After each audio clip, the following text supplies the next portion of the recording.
নমস্কার, আশা করছি সকলেই ভালো আছো। আমি তোমাদের সাথে বিশ্বজিৎ পাল আর তোমরা দেখছো এডুকেশন গ্রাউন্ড বাংলা চ্যানেল।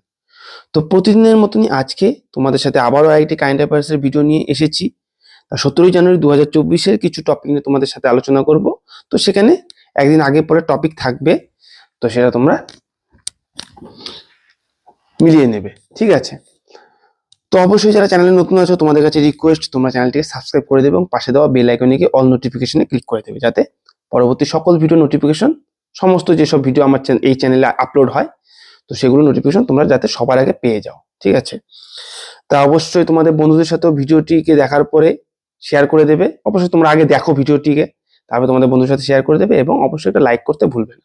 তোমাদের এই ছোট ছোট ইনিশিয়েটিভগুলো কি করবে, এই ভিডিওকে আরো বেশি বেশি লোকের কাছে পৌঁছে দেবে, ঠিক আছে? তো চলো আজকের টপিকে কি কি রয়েছে, মানে আমরা এক এক করে চলে যাব। প্রথমে এমসিকিউ টাইপ থাকবে, তারপরে ডেসক্রিপশন। ফার্স্ট টপিকে কি বলেছে? ফার্স্ট টপিকে বলেছে নতুন আবিষ্কৃত প্রজাতির যে সাধারণ নাম দেওয়া হয়েছে, হ্যাঁ, সেটা এই মেঘমালাই বলে একটি অঞ্চল রয়েছে, সেই অঞ্চলের নামকরণ ও সেই অঞ্চলের নাম অনুসারেই দেওয়া হয়েছে। তো সেই প্রজাতির নাম কি দেওয়া হয়েছে, এখানে সেই অপশনই দেওয়া হয়েছে, বলা হয়েছে। তো দেখো অপশন 4টি দেওয়া রয়েছে: rain forest silver line, Meghamalai silver line, Meghamalai cloud forest silver line আর মেঘমালাই ক্লাউড সিলভার লাইন। এখানে অবশ্যই সঠিক অ্যান্সার কি হয়ে যাবে? Meghamalai cloud forest silver line, এটি হয়ে যাবে সঠিক অ্যান্সার, ঠিক আছে? এখানে দেখো এটা হয়ে যাবে সঠিক অ্যান্সার। ডিটেলসে কি বলেছে, এই যে শ্রীভিল্লাপুত্তর মেঘামালাই টাইগার রিজার্ভে এটা ডিসকভার করা হয়েছে, এই প্রজাতিকে পাওয়া গেছে এই শ্রীভিল্লাপুত্তর মেঘমালাই টাইগার রিজার্ভে। গত 33 বছরে প্রজাপতির এই নতুন যে প্রজাতি সেটাকে ফাউন্ড করা হয়েছে, পাওয়া গেছে এই ওয়েস্টার্ন ঘাট পর্বতমালায়, মানে ওয়েস্টার্ন ঘাটে, ঠিক আছে, পশ্চিম ঘাটে। এই নতুন পরিচিত যে প্রজাতি, তার নাম এই ক্লাউড মাউন্টেনের নাম অনুসারে রাখা হয়েছে, মেঘমালয়ের নাম অনুসারে, ঠিক আছে? মেঘমালয়ের ইংরেজি অর্থ হচ্ছে ক্লাউড মাউন্টেন। এই প্রজাতি ইউনিক ফিচার্স রয়েছে, যেটা কি ক্যাটার পিলার, যেটা ভেসিয়াস অ্যান্টের দ্বারা আলাদা করা হয়, ঠিক আছে, চিহ্নিত করা হয়, যেটাকে বলা হয় কি ক্রিমেটো ক্যাস্টার রাফ টনি, ঠিক আছে? Total number of butterfly western ঘাটে কতটা বৃদ্ধি পেয়েছে? 337, ইনক্রিজ টু 337-এ পেয়েছে বৃদ্ধি, যার মধ্যে 40টি ওয়েস্টার্ন ঘাটেরই প্রজাতি, ঠিক আছে? তো আশা করি তোমরা বুঝতে পারলে। তো এটা যদি প্রশ্ন আসে, নতুন আবিষ্কৃত প্রজাতির নাম কি? মেঘমালাই ক্লাউড ফরেস্ট সিলভার লাইন, যা কি শ্রীভিল্লপুত্তর মেঘমালাই টাইগার রিজার্ভে পাওয়া গেছে, যা কি ওয়েস্টার্ন ঘাটে, ঠিক আছে? তো পরবর্তী টপিকে চলে যাচ্ছি। পরবর্তী টপিকে কি বলেছে? প্রথম দ্বিপাক্ষিক মহড়ার নাম কি, যেখানে ভারতীয় ও থাই নৌবাহিনী অংশ নিয়েছিল? এটি সঠিক অ্যান্সার হয়ে যাবে কি এক্স আয়ুথিয়া, এটা হয়ে যাবে সঠিক অ্যান্সার।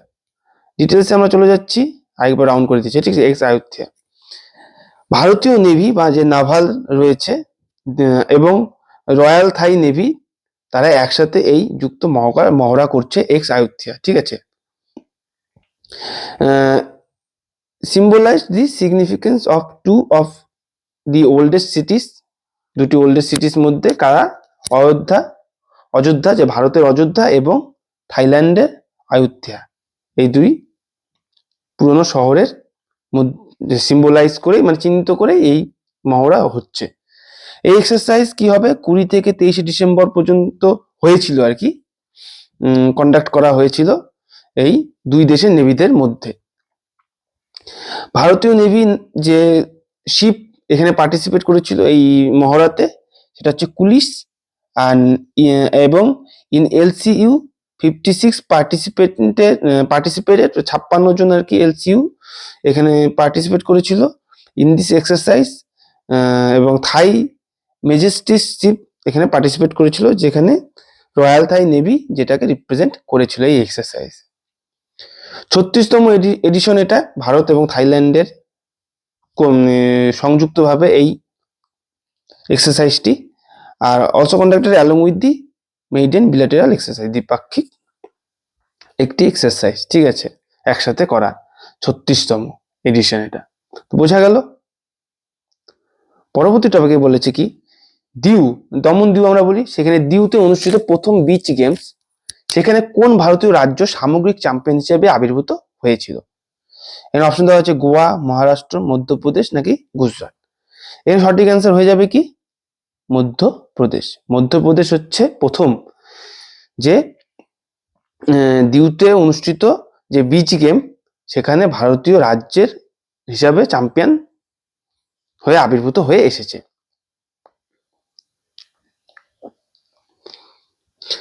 এই 2024-এর যে বিচ গেম, সেটা নীল ফ্ল্যাগ পাওয়া সার্টিফাইড কি ঘোগলা বিচে দিউতে অনুষ্ঠিত হয়েছে। মধ্যপ্রদেশ এখানে শীর্ষস্থান অধিকার করেছে তাদের 18টি মেডেলের সাথে, যেখানে 60টি গোল্ড মেডেল রয়েছে। মহারাষ্ট্র জিতেছিল 14টি মেডেল, তার মধ্যে 3টি গোল্ড, এবং তামিলনাড়ু, উত্তরাখণ্ড এবং যে দাদরা যে হোস্ট করেছে, দাদরা বা দমন দিউ যেটাকে বলা হয়, দাদরা নগর হাভেলি দিউ এবং দমন, তারা 12টি মেডেল পেয়েছে প্রত্যেকেই, ঠিক আছে। আর আসাম জিতেছে 8টি মেডেল, যার মধ্যে 5টি ছিল গোল্ড মেডেল। এই ফাইনালে লাক্ষাদ্বীপ গোল্ড মেডেল জিতেছিল তাদের বিচ সকারে, ঠিক আছে। হিস্টোরিক অ্যাচিভমেন্ট, ঐতিহাসিক একটি অ্যাচিভমেন্ট এটা অর্জন করেছে এই প্রাচীন আইল্যান্ড রিজিয়নে, ঠিক আছে। আইল্যান্ড রিজিয়ন এই লাক্ষাদ্বীপ যেটা বলা হয়, লাক্ষাদ্বীপ বলা হয় সেটা। দে ডিফিটেড মহারাষ্ট্র, তারা মহারাষ্ট্রকে হারিয়েছে 5-4 আর কি সেতে গোলে ইন দি টাইটি কন্টেস্ট ফাইনাল। যেহেতু সকার কি ফুটবল, তো সেখানে 5-4 হারিয়েছে লাক্ষাদ্বীপ কাকে? মহারাষ্ট্রকে। This excellence of sports remains at its peak from 4 to 11 January, 4 থেকে 11 জানুয়ারি অনুষ্ঠিত হয়েছে। আর এই পিরিয়ড চলাকালীন 1404 জন অ্যাথলেটিক এখানে পার্টিসিপেট করেছিল, যেখানে 21 বছর থেকে 21 বছরের নিচে আর কি যারা অ্যাথলেটিক ছিল তারা 1404 জন এখানে পার্টিসিপেট করেছে, এটাই বলেছে, ঠিক আছে। 21 বছরের নিচে, আর 18টি রাজ্যের থেকে এখানে অংশগ্রহণ করেছে, বোঝা গেল। তো সেখানে সবার প্রথম সর্বশীর্ষে রয়েছে মধ্যপ্রদেশ রাজ্য। পরবর্তী টপিকে কি বলেছে? পরবর্তী টপিকে বলেছে নিপা ভাইরাস, তার জন্য যে প্রথম মানব ভ্যাকসিন ট্রায়াল শুরু করেন সেটা কে? এখানে কি হয়ে যাবে? অক্সফোর্ড সায়েন্টিস্টরাই প্রথম নিপা ভাইরাসের জন্য প্রথম মানব ভ্যাকসিন ট্রায়াল, মানে এরা সরাসরি মানুষের উপরেই এই ট্রায়াল চালাবে। তো এখানে ডিটেলস দেখো কি বলেছে। অক্সফোর্ডের সায়েন্টিস্টরা, যেটা ইউকে সাথে রিলেটেড, ঠিক আছে, সেখানে প্রথম এই হিউম্যান ভ্যাকসিন ট্রায়াল চালু হচ্ছে কিসের বিরুদ্ধে? মারণ ব্যাধি নিপা ভাইরাসের বিরুদ্ধে, যেটা আমাদের এশিয়ার কান্ট্রিগুলোকে ভীষণভাবে এফেক্ট করছে, যার মধ্যে আমাদের ভারতও যুক্ত রয়েছে। এই ট্রায়ালে CHADOX1 নিপা ভ্যাকসিন কে আর কি পরীক্ষা করা হবে এই অক্সফোর্ড ভ্যাকসিন গ্রুপের দ্বারা, যার মধ্যে 51 জন যুক্ত রয়েছে। এই ভ্যাকসিন যাদের উপর আর কি প্রয়োগ করা হবে তারা অবশ্যই 18 থেকে 55 বছর বয়সী, ঠিক আছে। এই research said that Nipah virus is a devastating disease, ধ্বংসাত্মক একটা ডিজিজ, যেটা 75% পর্যন্ত কেসকে আর কি খুবই গুরুতর পর্যায়ে নিয়ে চলে যায়। এই নিপা ভাইরাস প্রথম আইডেন্টিফাই করা হয়েছিল 1998 সালে, যা এখন থেকে 25 বছর আগে, মানে 25 বছর হয়ে গেল নিপা ভাইরাস প্রথম ফাইন্ড করা হয়েছিল। গ্লোবাল হেলথ কমিশন এখনো পর্যন্ত এই ভ্যাকসিনের অ্যাপ্রুভ দেয়নি ট্রিটমেন্টের জন্য, কিন্তু এখন কি করা হচ্ছে, এটা হিউম্যান ভ্যাকসিন ট্রায়াল দেওয়া হচ্ছে, ঠিক আছে। পুরোপুরি জনসাধারণের মধ্যে এখনো ইউজ করার পারমিশন দেওয়া হয়নি।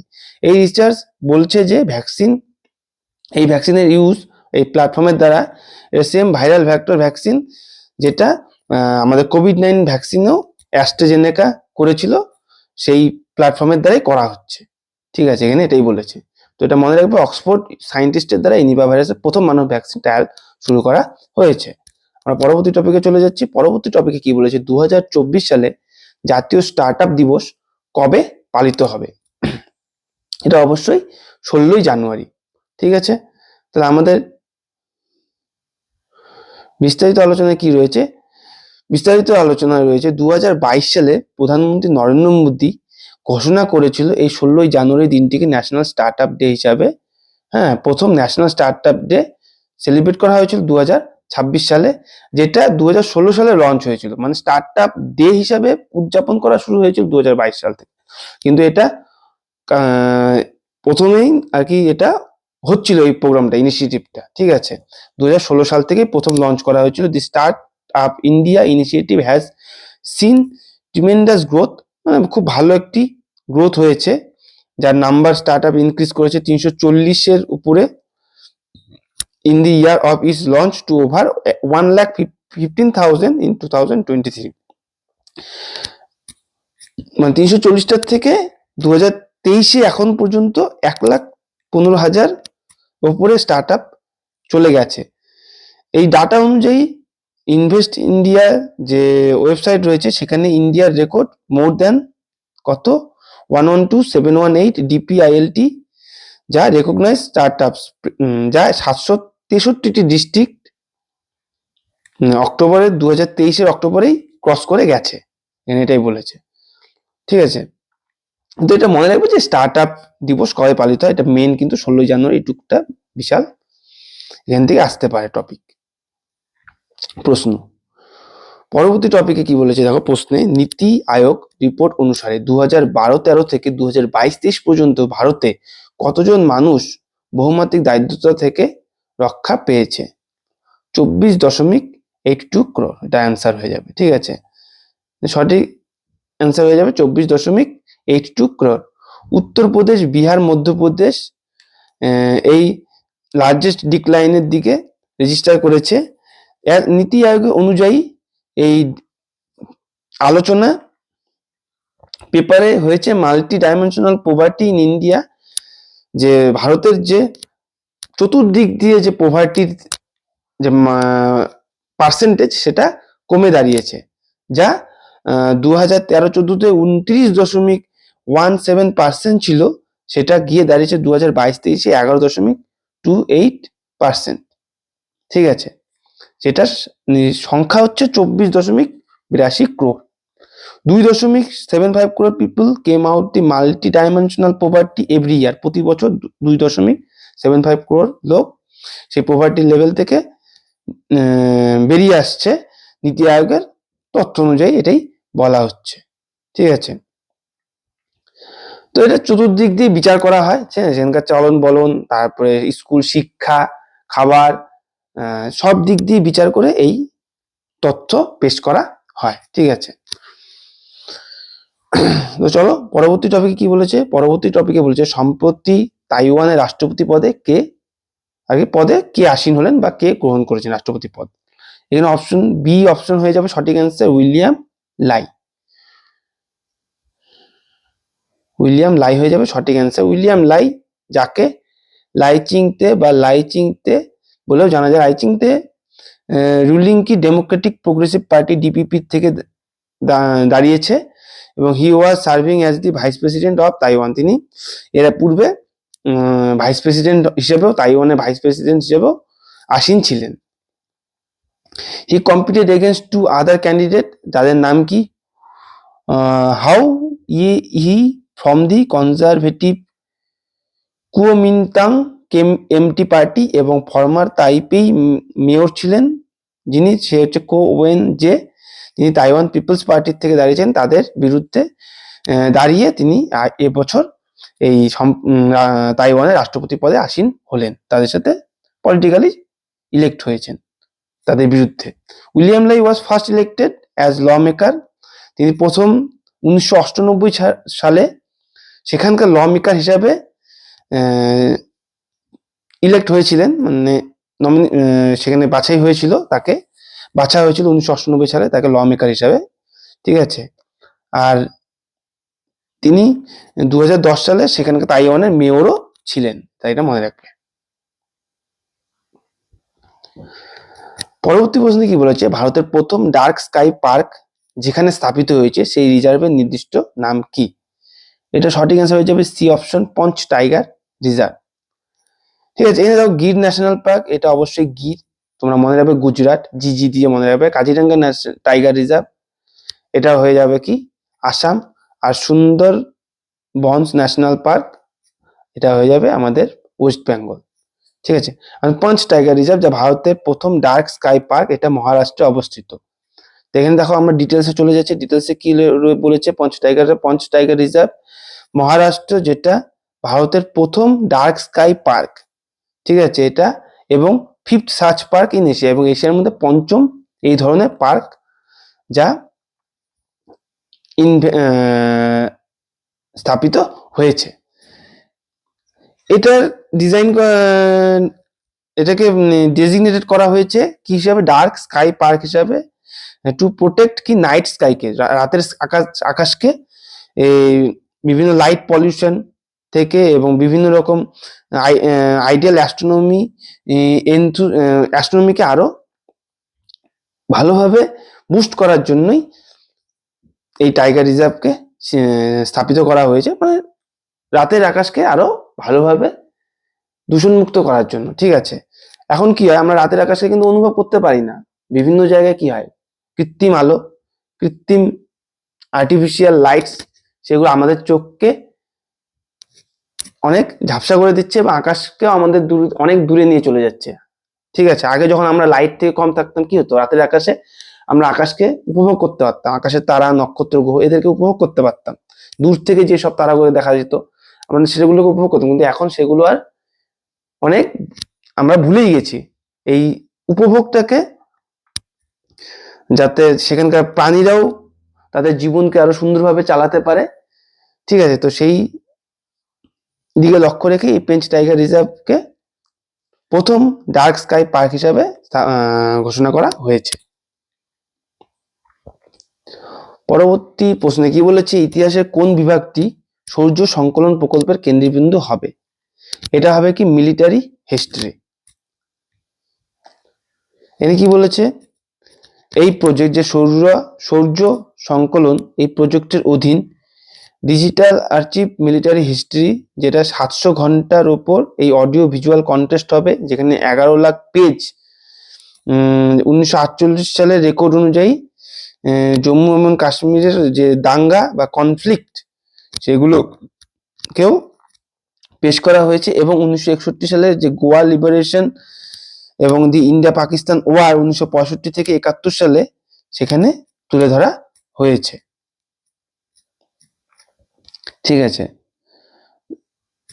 এই initiative has been started as part of the army's effort, আর্মিদের এফোর্টের দ্বারাই এটা শুরু করা হয়েছে, এবং preserve the army's glorious past for prosperity, এবং আর্মিদের যে অবদান, সেই উজ্জ্বল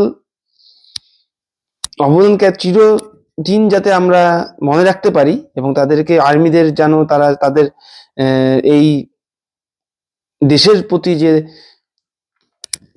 অবদান, সেগুলোকে যেন এভারগ্রিন করে রাখার উদ্দেশ্যেই এই সংকলন প্রকল্প চালু করা হয়েছে, সৌর সংকলন এই বিভাগটি। ঠিক আছে। এই হিস্ট্রিগুলো মনে রাখবে, যে আমাদের যে 1965 থেকে 171 সাল পর্যন্ত ইন্ডিয়া পাকিস্তানের যুদ্ধ হয়েছিল, তারপর 1961 সালে গোয়া লিবারেশন, তারপর 1948 সালে যে জম্মু কাশ্মীরের যে কনফ্লিক্ট, সেগুলোকে 11 লাখ অডিও ভিজুয়াল কন্টেস্ট এবং 11 লাখ পেজের মধ্যে রেকর্ড করা রয়েছে, সেটা 700 ঘন্টা। এটাকে সৌর সংকলন বলে ঘোষণা করা হয়েছে। এটা অবশ্যই কি আমাদের ভারতীয় মিলিটারিদের হিস্ট্রি, এটাকেই বলা হয়েছে। ঠিক আছে, এটা মাথায় রাখবে। তো আজকের টপিক নিয়ে তোমার সাথে আলোচনা করলাম। অবশ্যই যদি কোথাও তোমাদের জিজ্ঞাসা থাকে তোমরা কমেন্টে জানাবে। ঠিক আছে। কোথাও যদি তোমাদের ক্লিয়ার হয়নি তো কমেন্টে অবশ্যই জানাবে, আমি পরবর্তী ভিডিওতে সেটিকে আরো পরিষ্কার করে ক্লিয়ার করে দেওয়ার চেষ্টা করব। আর অবশ্যই তোমাদের এই যে ভিডিওটি দেখলে, ভিডিওটিকে তোমরা তোমাদের বন্ধুদের সাথে শেয়ার করে দাও, এবং পাশে থাকা সাবস্ক্রাইব করে দিয়ে পাশে থাকা বেল আইকনে গিয়ে অল নোটিফিকেশনে ক্লিক করে দাও। তো চলো, পরবর্তী ভিডিওতে আবার দেখা হচ্ছে। কেমন লাগলো ভিডিওটি তোমরা অবশ্যই জানাবে। ঠিক আছে। সবাই সুস্থ থাকো, ভালো থাকো। জয় হিন্দ, জয় ভারত। ধন্যবাদ।